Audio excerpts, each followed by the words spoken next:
बहुत समय पहले नितेश नामक एक आदमी एक छोटी सी गांव में रहता था। वो एक बहुत ही नेक और ईमानदार आदमी था।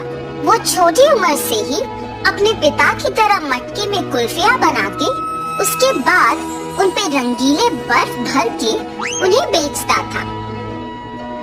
कुल्फी कुल्फी, मलाई कुल्फी, पिस्ता कुल्फी, बादाम कुल्फी, रोज कुल्फी, ले लो भाई ले लो। घर पे बनाए हुए ताजा कुल्फी, सिर्फ 5 रुपए में आपकी मनपसंद कुल्फी।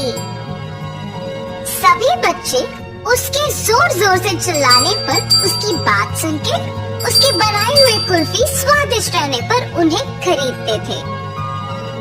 ऐसे उसकी कुल्फी का व्यापार अच्छा चलता था।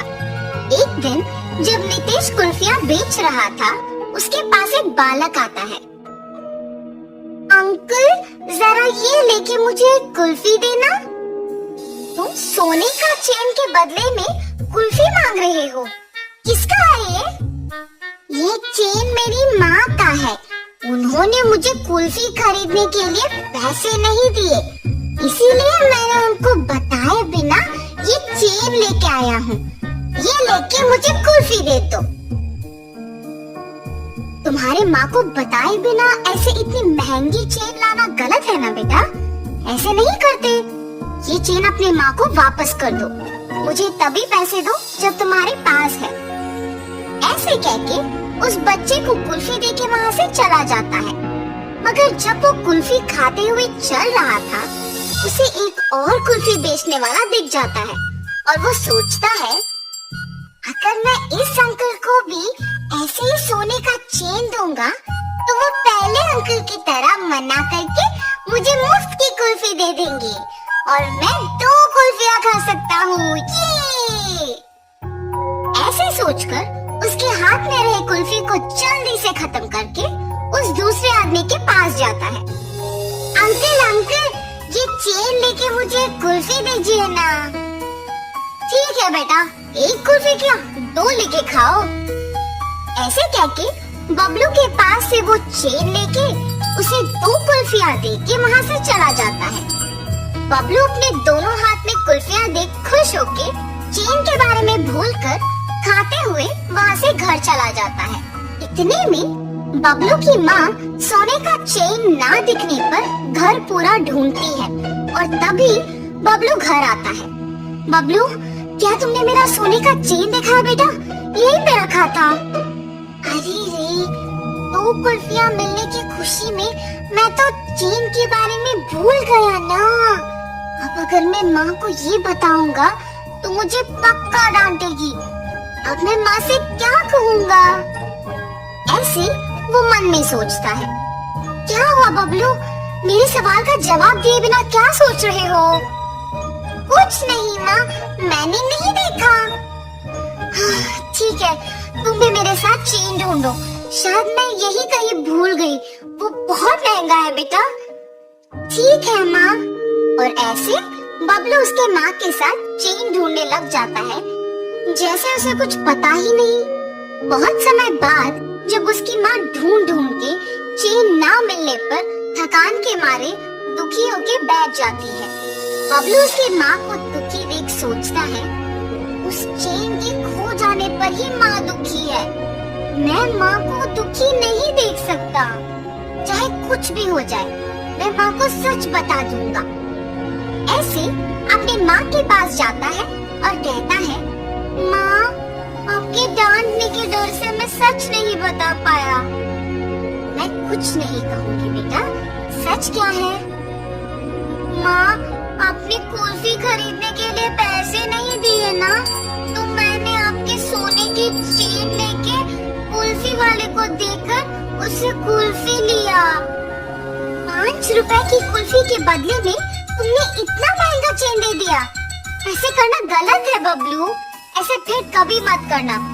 उस कुल्फी वाले को पहचान सकोगे? हाँ माँ, पहचान पाऊंगा। उसके ऐसे कहने पर बबलू की माँ अगले दिन कुल्फी बेचने वालों का इंतजार करती है।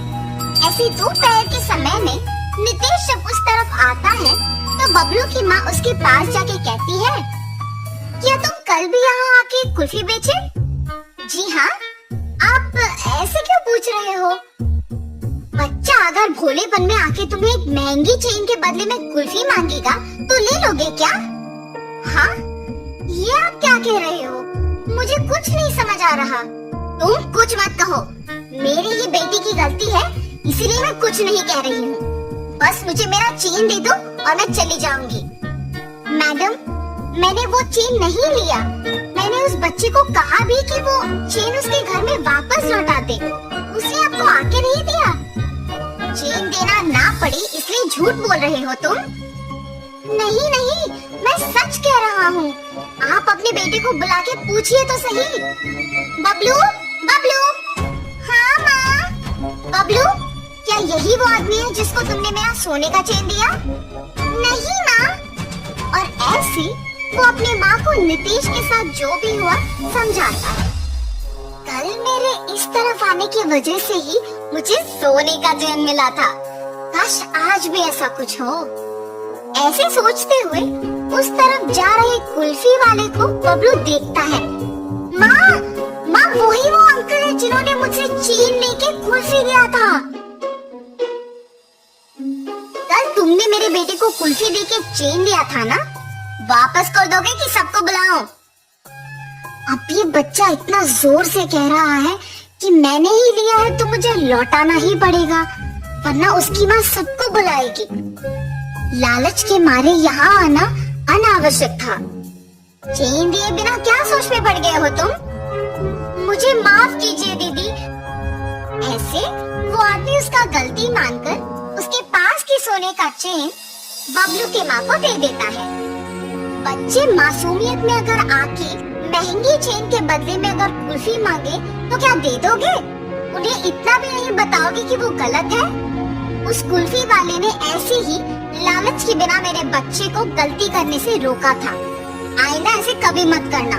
इस आदमी से सीखो। मुझे माफ कीजिए भाई साहब, मैंने आपकी गलती के बिना आपको निंदित किया। कोई बात नहीं जी, मुझे बस खुशी है कि आपको आपकी चेन मिल गई। बेटा ऐसे कभी मत करना। मैंने सोचा कि वो अंकल भी आपकी ही तरह चेन लौटा देंगे। सब लोग एक जैसे नहीं होते बेटा, अच्छे लोग और बुरे लोग होते हैं। इसीलिए घर में अपने माँ बाप को बताए बिना कुछ नहीं करना चाहिए। आगे से ऐसे नहीं करूँगा अंकल। ऐसे कहकर खुशी से अपने माँ के साथ वहाँ से चला जाता है।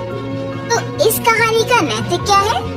सभी लोग नितेश की तरह ईमानदार नहीं रहेंगे। हमारे चारों ओर अच्छे और बुरे दोनों किस्म के लोग रहते हैं। इसीलिए सोच समझकर निर्णय लेना अच्छा है। किसी पे आसानी से भरोसा नहीं करना चाहिए।